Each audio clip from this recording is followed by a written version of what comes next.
ईंटें थोड़ी थोड़ी देर में गिरती रहीं।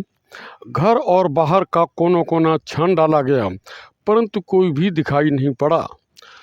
थोड़ी देर में युवती चिल्ला पड़ी, यह देखो, वही व्यक्ति घर में घुस आया है। सबने देखने का प्रयत्न किया, परंतु वह किसी को भी दिखाई नहीं पड़ा। युवती चिल्लाती रही, वह देखो, वह बिल्ली बनकर अनाज वाली कोठी में घुस गया। कोठी में देखा गया तो कोई न था। फिर चिल्लाई, यह देखो, घर से बाहर भागा जा रहा है। हतबुद्धि हो मिश्रा जी ने पुनः गालियां देना शुरू किया। प्रतिक्रिया स्वरूप उपद्रव और बढ़ गया।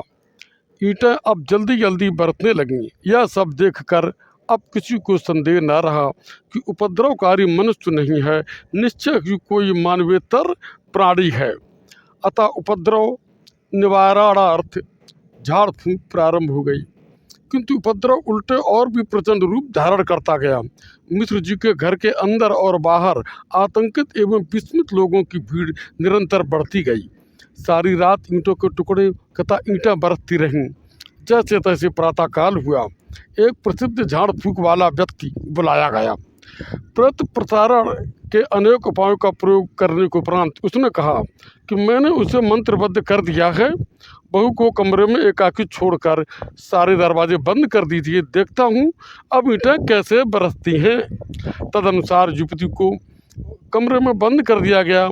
मंत्र की सफलता की प्रतीक्षा करता हुआ मैं गांव के ही सरपंच श्री शिव नारायण सिंह चौहान के साथ खिड़की से झांक रहा था।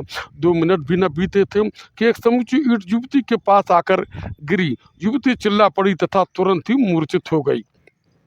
कुछ ही मिनटों में उसे जो ही पुनः चेतना आई कि फिर दूसरी ईंट धड़ाम से गिरी और युवती चीख कर फिर मूर्छित हो गई। ऐसी स्थिति में युवती को एकाकी छोड़ना उचित न समझकर कमरा खोल दिया गया। मंत्र की असफलता सिद्ध हो चुकी थी। इस प्रकार दूसरे दिन भी यानी 22 जून को ईंटें बरसती रहीं। दूर दूर से आने वाले दर्शकों का दिन भर तांता लगा रहा। सारी बस्ती में भय और आतंक व्याप्त हो गया। दिन में भी लोगों को कहीं अकेले जाने का साहस नहीं होता था। समस्त ग्रामवासी किंकरत विमूढ़ थे।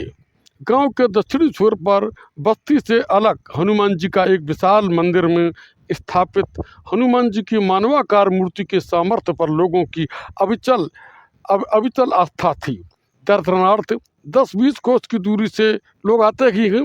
गांव के ही कुछ वयोभद्र लोगों ने सलाह दी कि हनुमान जी के मंदिर में युवती को कुछ दिनों तक रखने से निश्चय ही संकट मोचन हो जाएगा। सलाह मानकर मिश्रा जी सायंकाल बैलगाड़ी में बैठाकर चलते हुए मंदिर जब लगभग आधा फरलांग दूर रह गया तो युवती सहसा जोर से चिल्ला उठी, बप्पा यह देखो, गाड़ी पर एक बाबा जी चढ़ आए हैं। मिश्रा जी ने कहा, तो क्या हर्ज है, बाबा जी को भी साथ चलने दो। जब मंदिर लगभग 50-60 गज रह गया तो युवती ने फिर कहा, बप्पा बाबा उतर कर जा रहे हैं। वे बरगद के पेड़ पर चढ़ गई। मंदिर पहुंचने पर युवती से हनुमान जी के सन्मुख दंडवत प्रणाम करने को कहा गया। उसने जो ही झुककर प्रणाम करने का प्रयास किया तो ही किसी अदृश्य शक्ति ने उसे पीछे की ओर पटक दिया। युवती चेतना शून्य हो गई। होश में आने पर उसने पीने के लिए जल मांगा। उसके मुख में जैसे ही गिलास लगाया गया कि किसी ने मुख से फूंक मारकर सब पानी फैला दिया। थोड़ी देर बाद वह चिल्ला उठी, देखो, तमाम लंगूर बंदर पेड़ पर कूद रहे हैं। यद्यपि बंदर किसी को दृष्टिगोचर नहीं हुए, परंतु श्रद्धालु जनों ने समझा कि शायद हनुमान जी की बानरी सेना अब रक्षार्थ आ पहुंची है। तो युवती पुनः चिल्ला उठी, देखो, कोई मेरे बालों में गांठ लगा रहा है। देखा गया तो वास्तव में सिर के बालों में एक बड़ी गांठ लग गई थी। गांठ छोड़ते ही उसने फिर कहा, बालों में फिर कोई गांठें लगा रहा। तो इस बार सिर पर 20-25 गांठें थीं। इन गांठों के खोलने पर और अधिक संख्या में गांठें लग गईं। धीरे धीरे रात्रि का अंत हुआ। हर्ष का विषय था, मंदिर के अंदर रात भर में एक भी ईंट नहीं गिरी। रात्रि का अवसान होने पर जो ही हाथ मुंह धुलाने के लिए युवती को मंदिर के आंगन में लाया गया तो ही एक छोटी सी ईंट उसके पास आकर गिरी और तदंतर ईंटों के बरसने का क्रम पूर्वतः प्रारंभ हो गया। अतः हनुमान जी के मंदिर को भी सुरक्षित न पाकर लोगों ने युवती को पुनः घर ले जाना ही उचित समझा। 22 जून को दोपहर में युवती को घर लाया गया।